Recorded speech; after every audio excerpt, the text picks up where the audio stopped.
Welcome to the Elk Season Podcast, Season 3, Episode 8. Today is March 7th, 2024. It is 175 days until Elk Season. We are the Chambers Brothers. My name is Harold. I'm David. And today on the Elk Season Podcast, we're going to talk about water. We're going to talk about the emotions of elk season and its many, it's a spectrum of emotions. It's a spectrum of emotions, or manifestations is the word I was looking for. But sorry. But that's okay. That's all right. Steal my thunder. That's all right. Mountain bikes and a few other things. All that today and more on the Elk Season. I don't know why this made me laugh. All that and more on the Elk Season Podcast. That's what I was trying to say. Nailed it.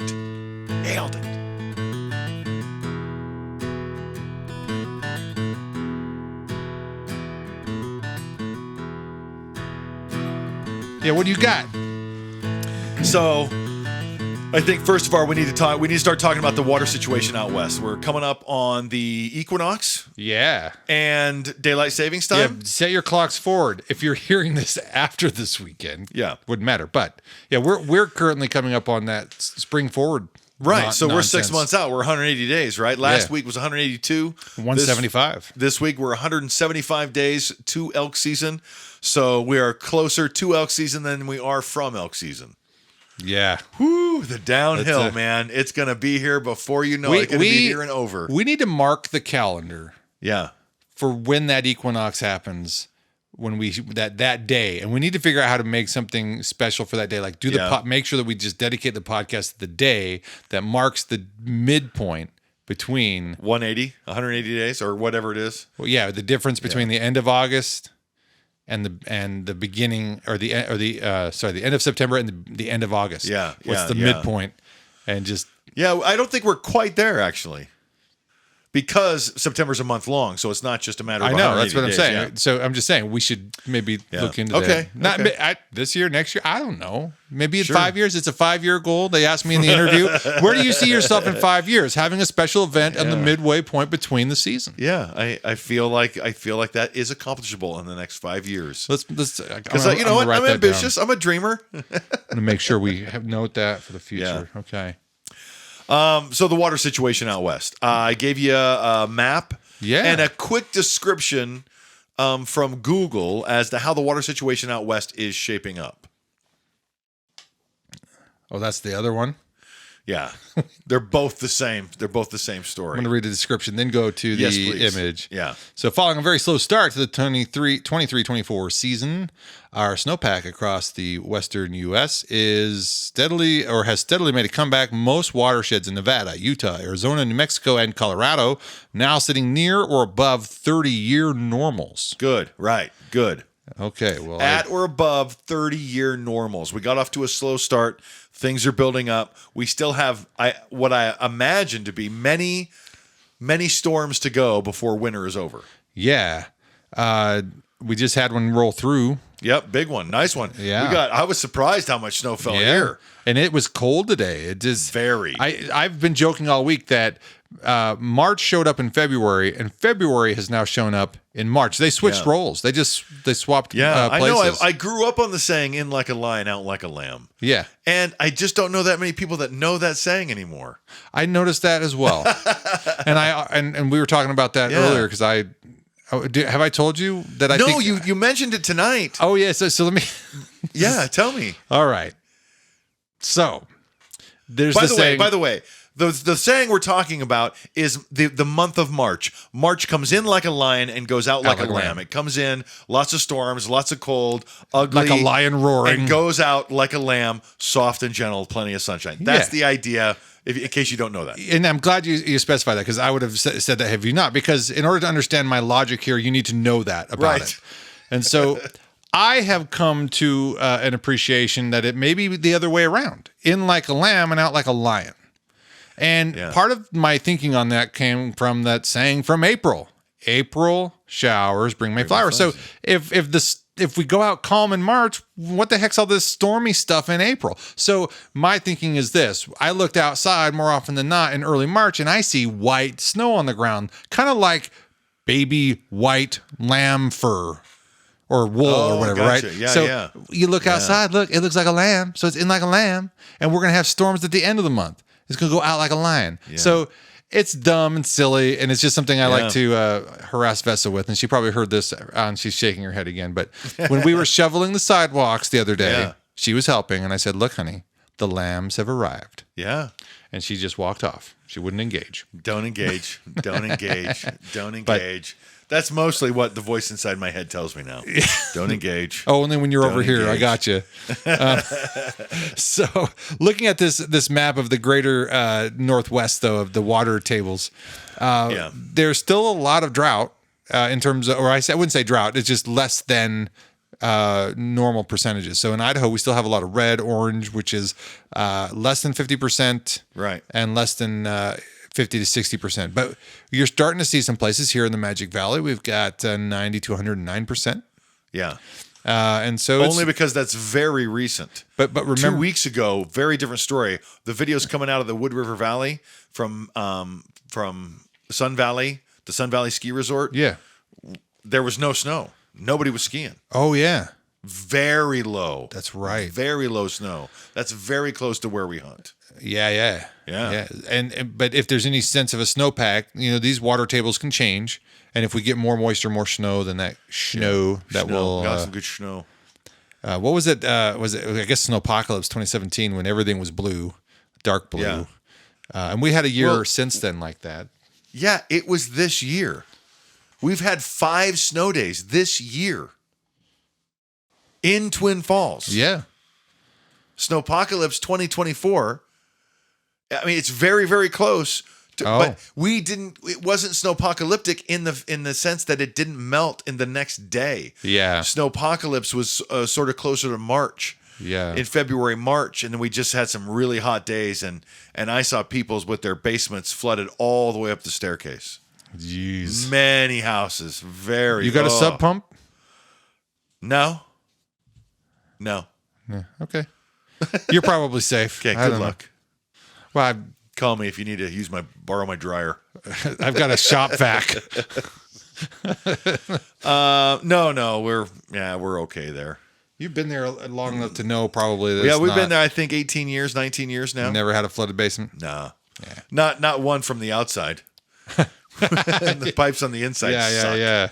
That house is 100 years old this year. Yeah. Built in 1924. Congrats. So. Yeah. We need to have a birthday party for it. Oh, don't worry. We have a little barbecue. We'll see if it can blow out candles. Just kidding. So any other water news that we should focus on in terms of... No, I just wanted to start the conversation. I just want to say, hey, here's the water situation out west. Near where we hunt, it was very dire just a few weeks ago. We had some really good snowstorms roll in. So, but the dry hillsides, what's interesting about the dry hillsides up in Sun Valley, they got snowpocalypse too. Yeah. But because of El Nino and the higher temperatures, so much of it melted. Yeah.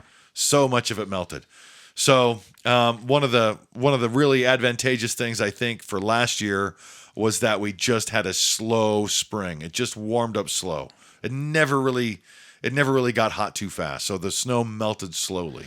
Here's an interesting curiosity, open curiosity, or you don't have to have the answer. It's for the biologist who might stumble across this and want to feverishly tell me how dumb of a question it is in our comments. Yeah. You have an area where the animals migrate to the valleys when there's heavy snows. But if those snows melt early, do they head back up out of the valley? And then if a heavy snow hits, does that make it hard for them? And does that impact That's a good question. And I would suggest, because I heard all my life, and this is so elk related, I heard all my life the elk don't start bugling until the first frost. That's what I've heard too. Yeah. Right? Which is a silly anecdote. Yeah. There's frost year round in Montana. Yeah. There's always frost. And so it's like frost in town. You ever been camping in Montana? There's frost every night. Yep. And so I always thought that was kind of silly. And then when you find out that there's a hormone in the elk's eye, you know what the name of it, right? Or the gland. We've talked about this. We've talked about it before, but so the elk can't trust the weather. The weather's too crazy, and they know it. They have to be able to trust where the sun is on the horizon, and so there's a special gland in their eye that responds to that shifting of light. Yes. Yeah. And so they know how long the days and nights are, whether they do or they don't, right? Their body responds to that. So I would imagine, and there's something else going on with the elk during these months, and that is gestation. Yeah. And so I would imagine they would that stay. They stay together until it's almost time to give birth, and then they break up, because then it's really important. So again, please, if you're a biologist, there's a lot of pieces to the puzzle that we are talking to that we really don't know, but we think we have an idea. We're probably not too far. I don't know. But then again, I don't want to be overconfident. I don't want to oversimplify it either, because there's a lot of different things to it. So I would imagine it's something like that, because you can't trust the weather. You could still get snow, and you can still get snow when they're calving. In fact, I'm sure they do. But my understanding is like elk.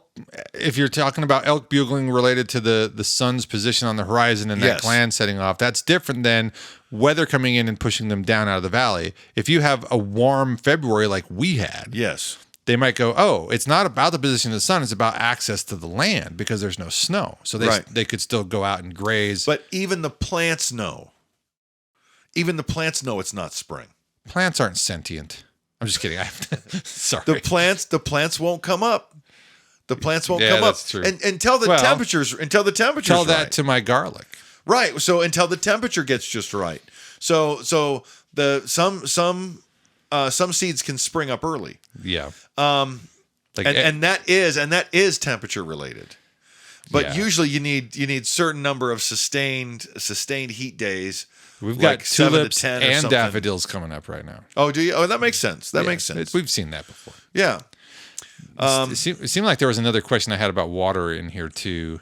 Just to remind anybody who stumbles across this, we talk about the water because we've long talked and tried to understand the impact of a good water year versus a bad water year, the vegetation and how that's going to impact, the possible rut situation in the fall and all of those things. So, in terms of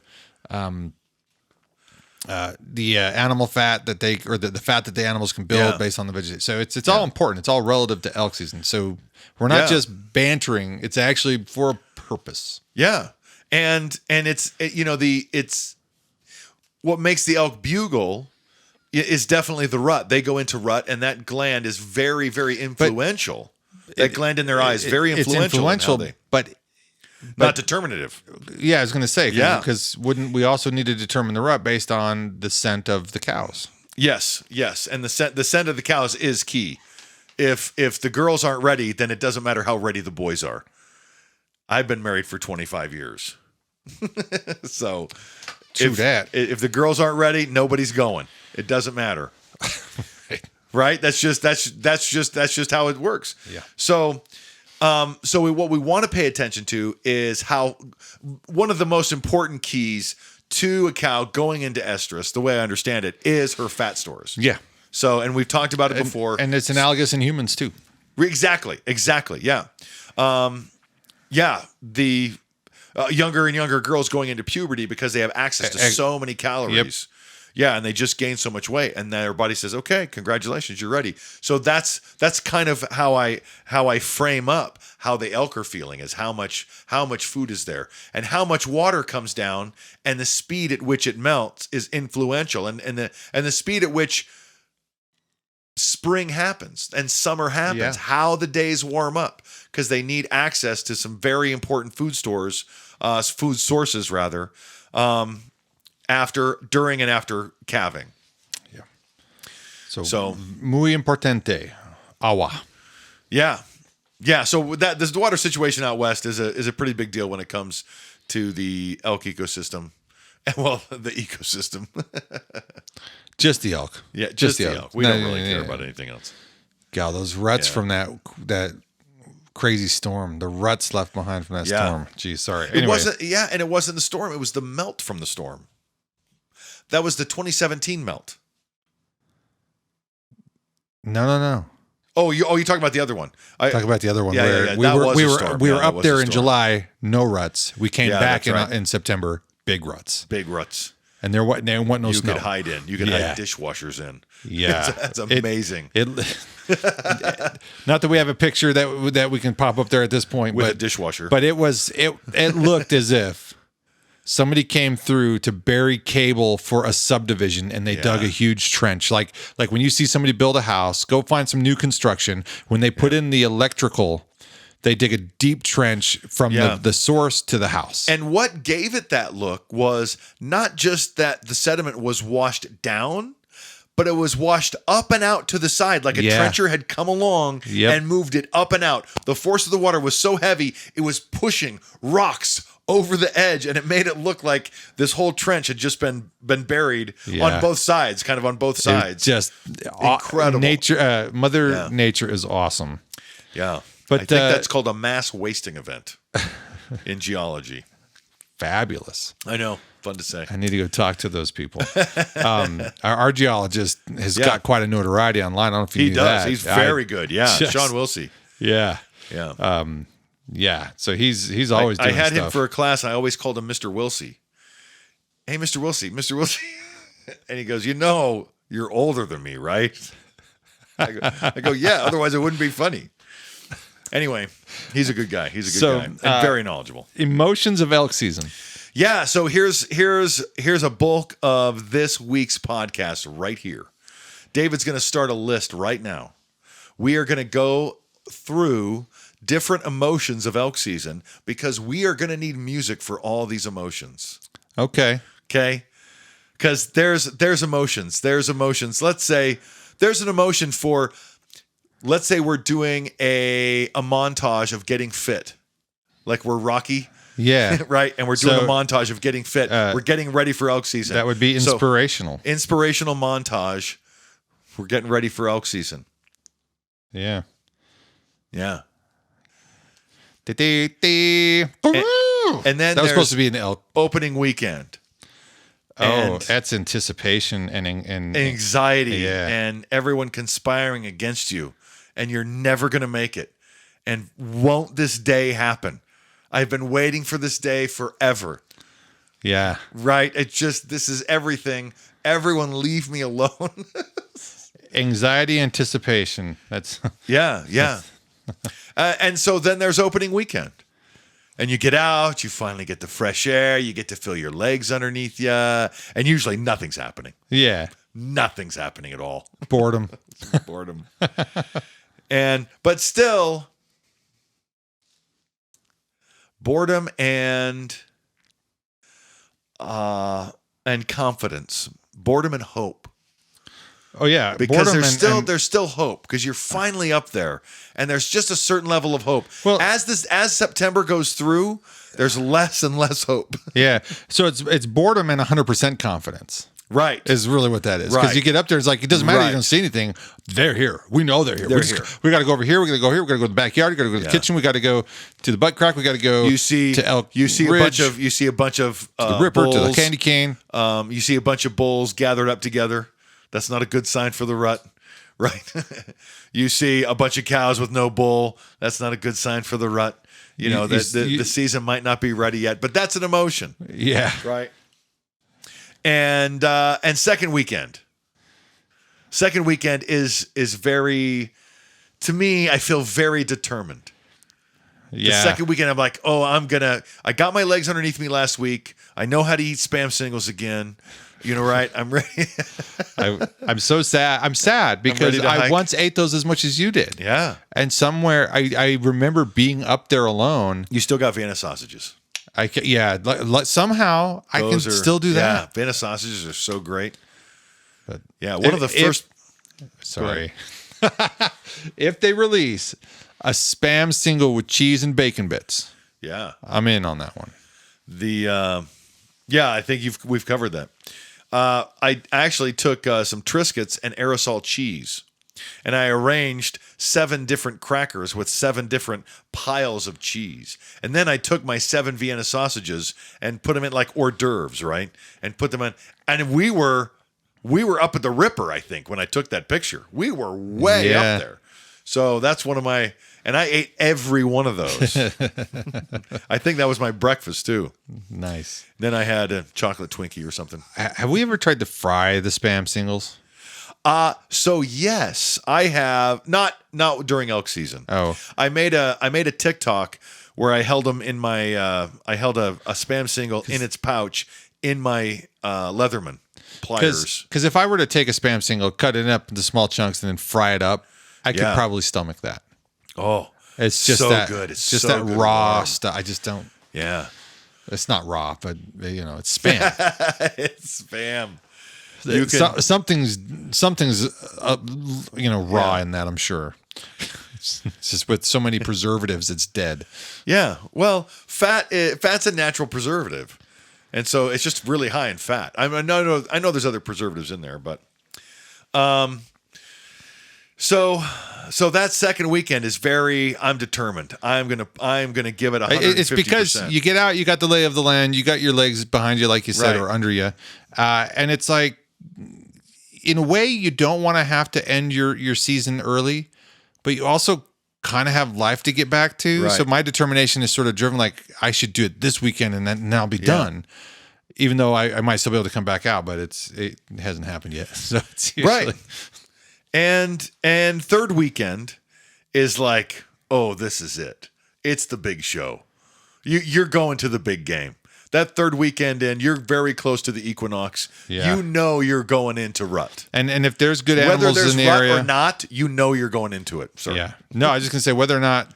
Well, if there are a substantial amount of animals in the area, animals. Sure. Sorry, you get the show. Yeah, And we've had a drop in numbers where we hunt in the last few years, but we had a bit of a show last year. There's always a show. There's always a show. We always get a show. Yeah. Sometimes we're watching it with a phone scope, and sometimes we're peering through the dark at it. Yeah. But we get a show. Yeah. Oh man. And third weekend has some pretty high emotion. That's action movie. That's action movie kind of feeling. Like, oh, I'm going to do it. I'm determined. I can do it. Anything that comes across my path, I'm the guy who saves the world by killing an elk this weekend. Yeah. Top Gun, man. Yeah, and then there's the last weekend, which is, well, it's all more, we got. More reflective, and it's still hopeful, but it's hopeful reflective. It's hopeful and quiet desperation. Hope and quiet desperation. At least I hope my desperation is quiet. Yeah, I was just like hopeful, reflective, quiet desperation. Yeah. I mean, it's a bit wordy, but that's what it is. Yeah. But now there's other emotions that we need to talk about that happened during elk season, because there's the it's midday. We just got an answer. We're gonna move in. We're gonna work these elk. There's the swing of emotion. From, well, I was taking a nap or I was making some nice quesadillas, and now I've put everything away and we're hiking again in very high hopes. So here, I want to say full spectrum of emotion. Right. There's kind of a full spectrum there. Because you're like, what am I even doing here? Oh my gosh, I know what I'm doing here. Yeah, I didn't clip good. And sometimes there's what am I doing here? And there are many points in the oh please just hold off the storm, just please, just hold off the storm, just wait, please no storm. There's that feeling when a storm hits, and your day's over.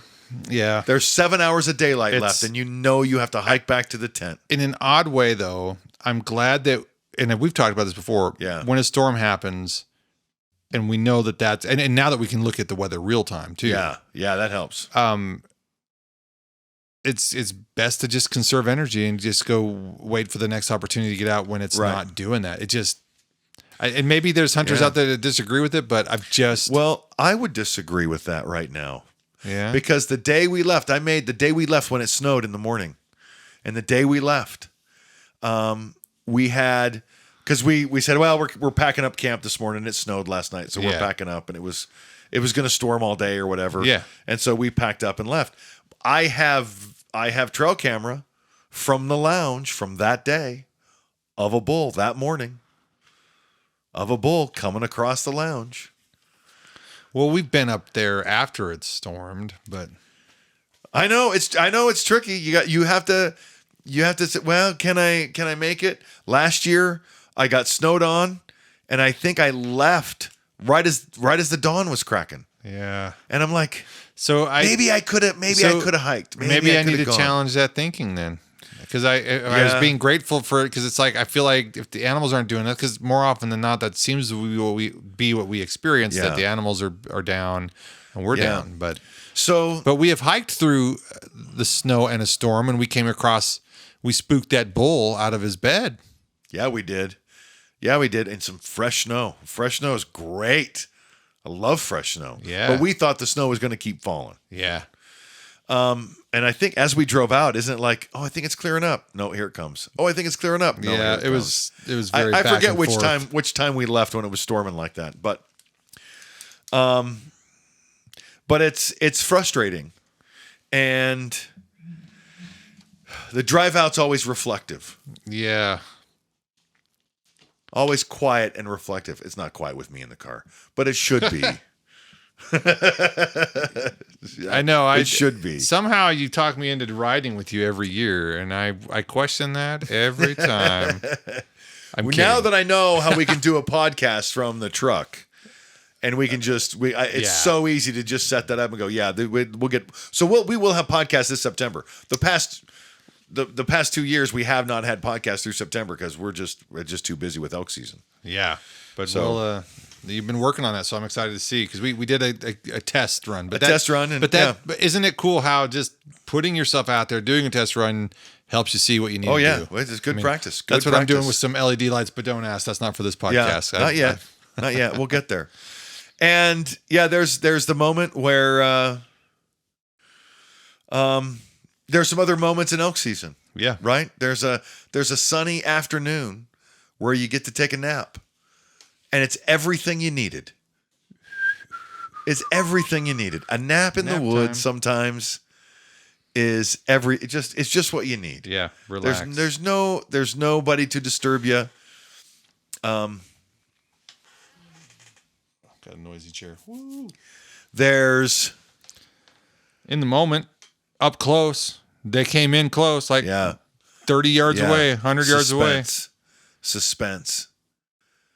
And there's a lot of moments like that of light suspense, heavy suspense, heavier suspense, intense suspense, false suspense, and false suspense every time a squirrel drops a pine cone or hunter or a hunter bugles. Yeah. Yeah. Is it a bull or is it BS?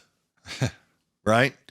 So anyways, get to work on this. Maybe next week you'll have some rough drafts for every one of these emotions. And oh, you mean musically? Yes. Oh, I've got homework? Yeah. Oh, yeah. Okay. Well, this is for September. We've got 6 months to put some music together, or 6 months to put some ideas together. And we're going to need to film a lot. I was looking at a DJ Pocket Osmo online this week. Is there a place we can mount that? I vow to get a bino harness this year. Why I don't have a bino harness? Huh? A bino harness? A binocular, yeah, the harness. Like what I have. What everybody but me has. Yeah. Everybody but me. Yeah. 2 things. Every elk hunter in the world has but me. 2 things. Do you know what the other thing is? Do tell. You do know. It's a rangefinder. I don't have a rangefinder or a bino harness. I've offered to get you either one, but you've indicated up until this point a lack of interest in it. But you know what? Yeah. But you do you kind of thing, man. My lack of interest stems from how many gadgets do I really need to buy? I'm just hunting elk, right? I don't need gadgets. well, there's a bino harness and there's this, and I already have my $200 pants, right? That I just love. Yeah. So I absolutely love my bino harness. Right. And my and your rangefinder is fine. It's cheapo, but it does the job. So, anyways, those are two things. The job. So, could the Pocket Osmo be mounted to that bino harness? I would say there's probably a way, because the motors on it, you have to be really sensitive. If you accidentally bend over and a piece of clothing touches that camera, and it can't, that motor will burn itself out. So it has to really be out in the open and free. It's either that or on the strap of a Oh yeah, pack. Okay. Yeah, that could work. Oh yeah. Okay. And they're pretty cheap. The $250. The Osmo for a Pocket 2? Osmo, yeah. Yeah, the Osmo 3 is what I really want, but it's like $600. The Osmo, by the way, is a gimbaled camera. Basically, it's a drone camera, but it's on a stick instead of a drone. And so the drone cameras have stabilizers. And so when you're hiking, if you watch hiking footage just about anywhere on YouTube, and it's like, I can't even, it's making me sick. Yeah. Some of the Osmo, because I bought an Osmo a long time ago. You've got the original full scale Osmo, and we've had it up there. And the footage that thing gets of hiking is so great. Yeah.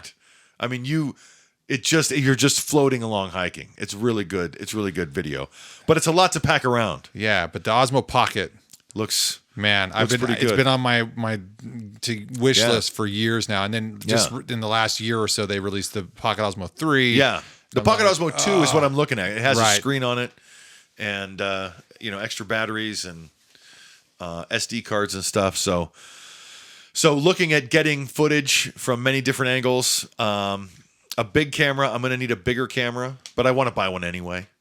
The ones they did with the really good zoom, that when it comes time to hunt, get the camera out on the tripod and make sure we're watching. Careful what you wish for. That cost can skyrocket quickly. Oh yeah, I know. But it has to be portable. It has to be packable. I know that. So they can go. The camera that I feel would be good for that, because it's actually built for podcasters. And videography, and it has lenses you can buy for it, is the Canon R50. Yeah. And it was released last year, and it's not entry level, but it's not advanced. But that's also a still image camera, right? No, it's built for still image and for video. Yeah, I know. I have one of those, but you don't have the R50. I know. I'm saying this was built specifically in mind for podcasters, and people who want to do the kinds of things that we're talking about with video. But I'll have to look at it. How much is it? Do you know? It's between $700 and $900. Oh, that's not so bad. The one I'm looking at, I think, is like $2,200, $2,500. Do your research and do what you want to do. Yeah. I'm just telling you what I was but I looking appreciate at. your input, because the options are so endless. Right. I hardly even know where to begin. And if you knew the name of the camera, it's not that I'm not a specialist, and I'm not a professional or anything. I was crazy that you bring this up, because I had somebody stop by my office the other day, just yesterday, or was it this morning? No, it was today. I was on campus. Anyway, she has this really nice, like a couple levels up from the R50 Canon, and she let me hold it, and I was like, oh my gosh, this thing weighs a ton. Yeah. And so I don't know how much the R50 weighs, but I would imagine it's going to be lighter weight than that. But it's part of the R series Canon, and there's, I guess, a lot of lens options. So yeah. I have a Canon Rebel. Like a T2. It's pretty old. And those are considered the entry levels. Yeah, that's where they begin. We got a bunch of lenses for it since then, though, that are transferable. It might be good, but my my understanding of the Rebels is that the video is outdated compared to what you can get now. And that's part of what Canon did with the R50, is building that. Anyway, no, I don't want to get too technical about talking about cameras, because I know so little. Yeah. Other than I realize that the footage I get from my phone is better, because the cameras have gotten so much smaller and so much better in the time that I bought this gigantic, bulky camera, that my phone footage is actually better video. It's easier to work with. It's higher quality. So it's a weird world. Using the phones a lot. It's a weird world to navigate in terms of. But the Osmo for hiking, the GoPros for like travel and stuff, and the phones. But one good camera with a good zoom. Yeah, with a good zoom and a decent mic, so we can either just so we can pick up all the surrounding sounds. is important. So hopefully they have a little creator kit on that R50 where it comes with a little windbreak mic that can mount right on top of it, and it's a shotgun mic too. Yeah. Okay. But it has the windscreen on it. Yeah, I have one of those. So well, I have something like that. But the thing I don't like about this Canon camera, and I looked a lot into it, so it's a proprietary connection for the microphone, so you can't buy like a Rode microphone and attach it. It's kind of dumb. That's one of the bigger criticisms. I don't appreciate that. That's manipulation. Yeah, it's dumb. Yeah, I agree. Don't appreciate that. It's one of the things that kind of grinds me about. It's the dumbest little thing. It's like, wait a minute. You could probably buy an adapter, but it's like you shouldn't have to worry about that. Just rude. Canon. Come on. Anyway, it's like, come on, Apple, USB-C, just get there. Yeah. They got there, by the way. Yeah, and they did. Finally. My iPad is USB-C, but my iPhone is not. Anyway. So yeah. That's where we are on that. Yeah. Whatever it was we were just talking about. Just a whole bunch of emotions, trying to get some things together to assess for music, right? So just soundtrack style music. Yeah. So get in that headspace, maybe watch some Elk video and put my version to it. Yeah, watch some Elk video and look at and go, because there's a million times you go, I recognize that emotion. Yeah. I know where they are. Right. Yeah. And then I've got this keyboard behind me. Yeah. Nobody gets to see on camera. There's a lazy summer afternoon where you're going to let nothing happen this morning. Nothing's going to happen this afternoon, but we're not leaving. Yeah. I think there's an equivalent of a nice Hoyt bow underneath this towel right here. Yeah. A Hoyt, or what's the other brand? Bowtech. Not Bowtech. There's two brands that people tend to avoid, Bowtech and then the non-generic ones. But Hoyt is one, and then it's right there on the tip of my tongue. Because I walked anytime when we ran into John. Yeah. John asked you about your bow. Yes, and I knew it's a Martin Pantera. That's all I know. Didn't even touch my bow. He didn't even look. He's like, what? It was like scum of the earth in terms of the conversation piece, because I get it. It's bottom shelf bow. I'm not. It's an instrument. I don't feel like I need to break the bank. But people really like to talk about technical stuff. They like to nerd out on it. Yeah. All right. Yeah. It's a. So Hoyt, and I forgot what you said yours was. Martin. Yeah, Martin was another one, but there's another. Bear was big way back. It was Fred Bear was the guy who really popularized bow hunting, or helped bring the sport to prominence. I've got to Google. This is going to bug me too much, and it's elk hunting related. It's a bow. Yeah, go ahead, please. Popular bow. Matthews. Right there you go. I went downtown to our shop here, and I was like, I was getting my bow worked on, and the guy down there, he's nice. He doesn't say anything about how much my bow cheap your bow good. is. but there was like another customer in there was like, oh, I got this Matthews and all this, and I was like, that's great. I don't have $2,200. So in fact, this keyboard behind me costs more than a Matthews. But yeah. Anyway, we'll see what magic we can make with it.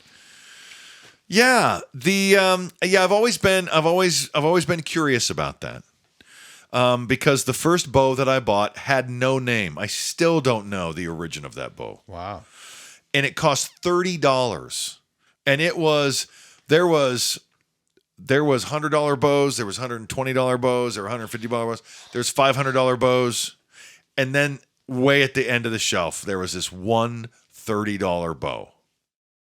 And the next morning I killed a deer with it. Yeah, that's awesome. So, right. And you talk to the guy at the archery shop, and the guy at the archery shop in Helena way back then was just an old bow hunter who just decided to open an archery shop. And it was way out there by Spring Meadow Lake. I think there's still an archery place out there. Probably. And, but this old guy who's just like, and he goes, how much weight does this pull? How much tension is this? And so he puts it on a scale and pulls it down. He goes, 55 pounds. That's what I remember it pulling. And he goes, would that kill an elk? He goes, kill anything in North America. I mean, so confident. Yeah. So confident. He had been there for so long. And it's one of the first lessons I got how to brag about an elk hunt, right? When you brag about an elk hunt, when you brag about shooting an elk with a bow, you don't tell somebody how far away it was. You tell somebody how close it was. Right? Yeah. Because that's what makes you a good hunter.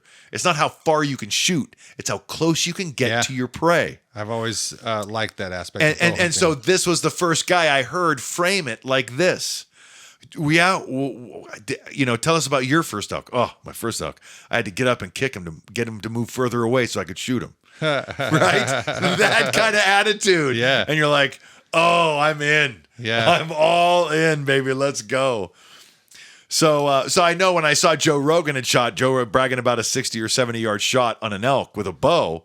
I'm like, that's not how you brag. When I took that. bow hunter safety myself, that was a big emphasis of my instructor. He was just like, it's not about how far. That's archery, right? That's rifle.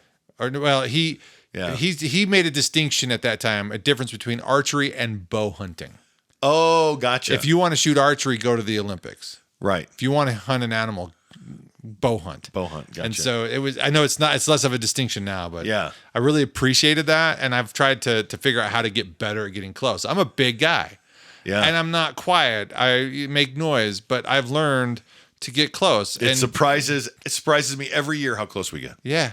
And judge me that you will that I haven't gotten a harvest yet, but dang it, I've been successful as a hunter. Right. I told you there's a guy I CrossFit with, hunted for 30 years. Yep. Bow hunted for 30 years. Went in deep into the backcountry with mules and horses for 30 years and didn't get one until 2 years ago. It's a big deal. Yeah. So it's really hard. And it'll happen. It'll happen. I'm feeling I'm confident that it will. 100%. Every year I hit reset. It's so you'd think with my lack of harvest success, but all the miniature successes of getting close, finding animals, finding a good place to hunt, having great experiences, all the different, every year there's something else that comes up that's it gives you the confidence you need to be successful. Yeah. Had something happen. The first time I ever backpacked for elk, I was by myself and I killed an elk. Oops. I hadn't even made camp my first day. I was camping at Mesa Falls. I couldn't join you that year. Yeah. But you told me you were backpacking and I was like, oh, I want to go so bad. Yeah. But I went to a place I'd never been before. First time in the area. First time backpacking alone. And you learn to like that. Yeah. I mean, I'll go with anybody if somebody wants to go with me. But here's what I'm doing. You got to keep up. Yeah. And a lot of guys can. A lot of guys go faster. Yeah. But, it takes dedication to go in that deep. And it's a lot of fun. I really like it. I miss it. I want to do it again. I want to do as many times as I can while I can. Yeah. In the next 10 years especially. Yeah. It'll be important for me to backpack. Randy Newberg, I watched a video with Randy Newberg. He says, I want to backpack bow hunt until I'm 60. He goes, now that I'm 60... Or I think maybe he said 65. He goes, now that I'm 60, maybe 70's better to end that. Those trips. It sounds like so Randy good. to me. Yeah. Knowing what I know of Randy, and I don't know him personally, but I've watched his videos enough to know he's that dedicated. Oh yeah. So, and he probably will be back when he's 70. Did I send you a video? No. Hold on. Okay. I can't. It's on my phone. My phone's recording me. I thought I texted you because, there was a PBS show about wolves. Okay. And Randy Newberg made an appearance. Oh, really? Yeah. Oh, fascinating. I was like, this is right up your alley. Yeah, I didn't get that from you. I don't think. Maybe we talked about it last week, and I just don't remember. But it was a really cool documentary about the reintroduction of wolves and things that are going on. And I thought Randy was, I still don't know what his true position is, but I thought he leaned in a position I think we would have disagreed with. But at the end, then he came back with another line, and I'm like, well, now I don't know Randy, and that's okay because I'd rather not know. Well, I understand why a lot of sportsmen don't like wolves. Yeah. Because we're in direct competition with the wolves for all the biggest game. All the biggest game were in direct competition. That's why it's been such an honorable thing historically to harvest a wolf. Yeah. Right? You're eliminating competition. It's very prideful. It's a very good thing to harvest a wolf. And I see more stuff from Idaho wolf hunters on my Facebook feed. Okay. On my scroll, because I want to see it, and it's great. I love the stories. I've been pro wolf from the beginning, and I've been pro I want to hunt wolves from the beginning. And people thought that position was just opposed each other.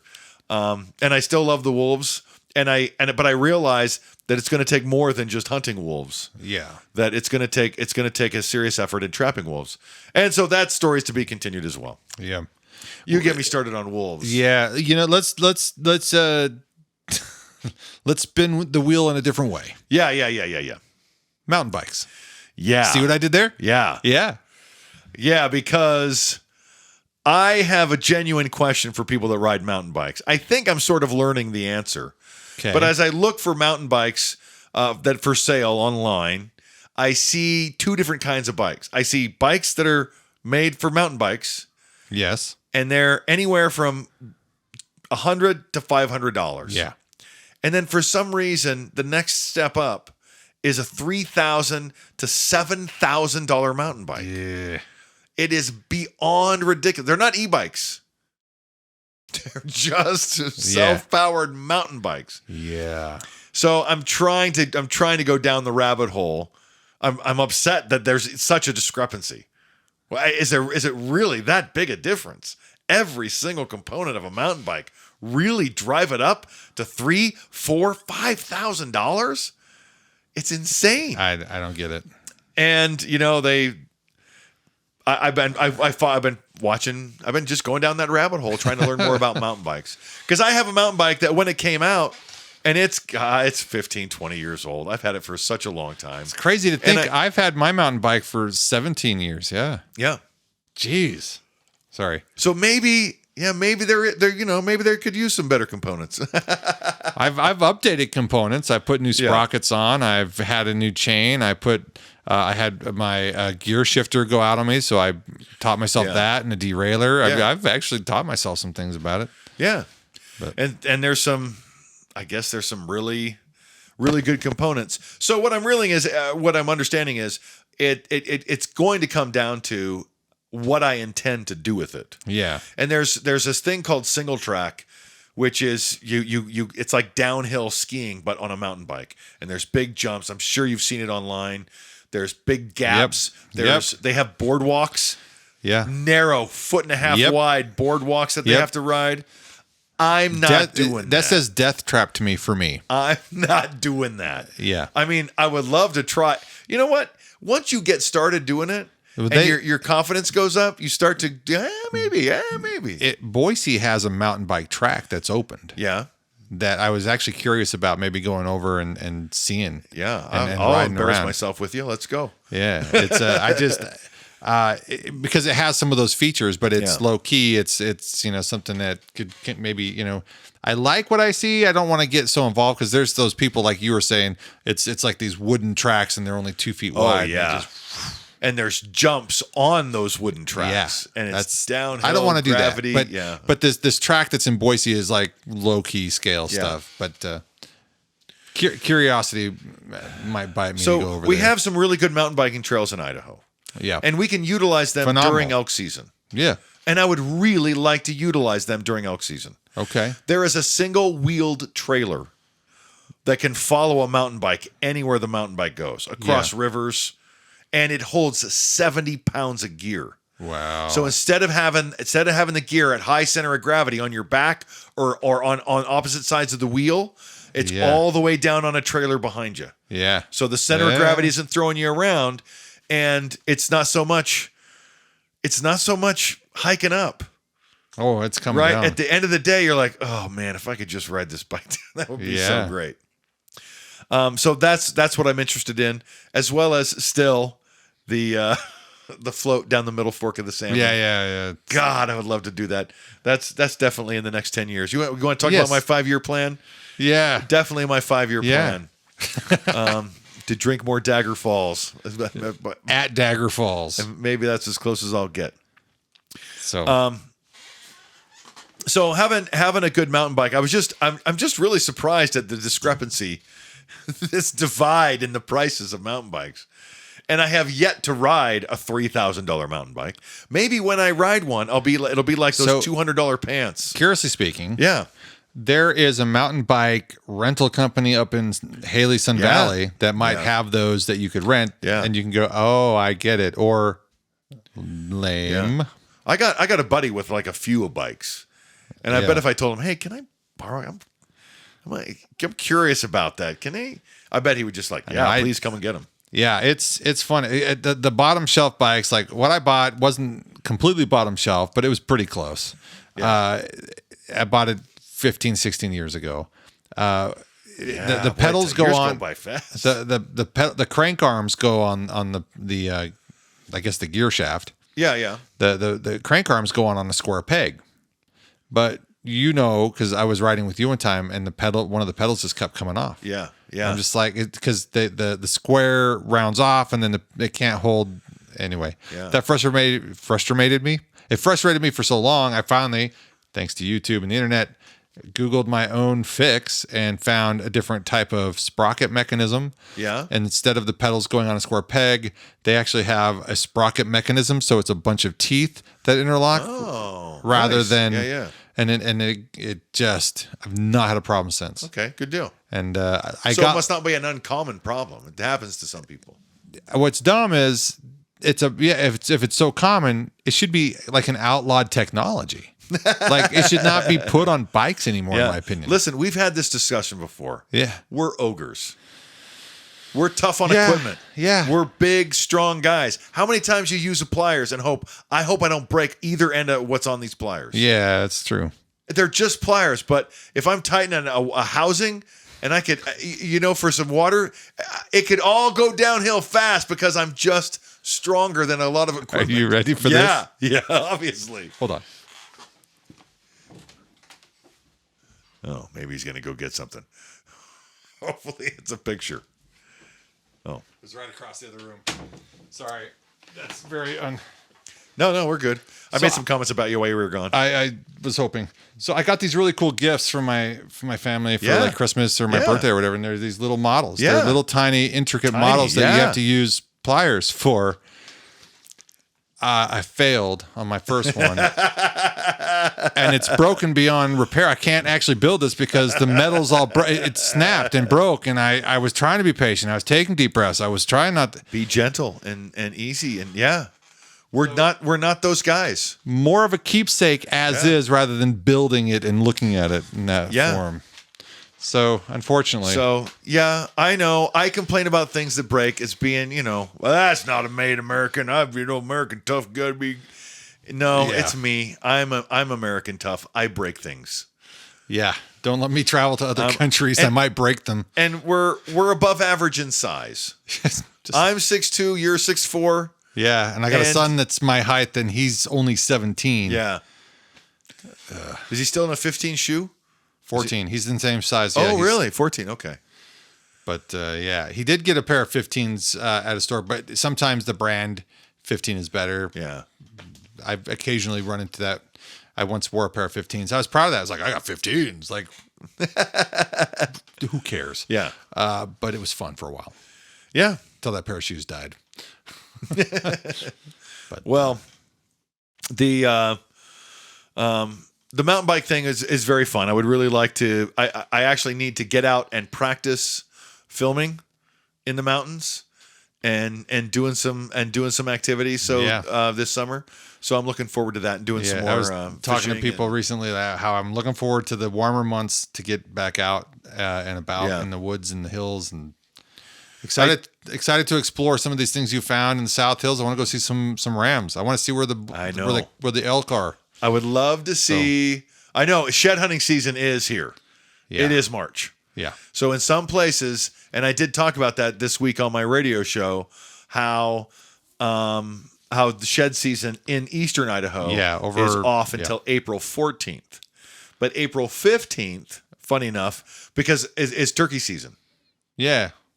So April 15th is the opening of turkey season, and there's a lot of turkeys in eastern Idaho. Yeah, there is. A lot. Tons. And so, anyways, so yeah, I would love to get out in the South Hills and see some rams, see some elk, and see some turkeys. Yeah.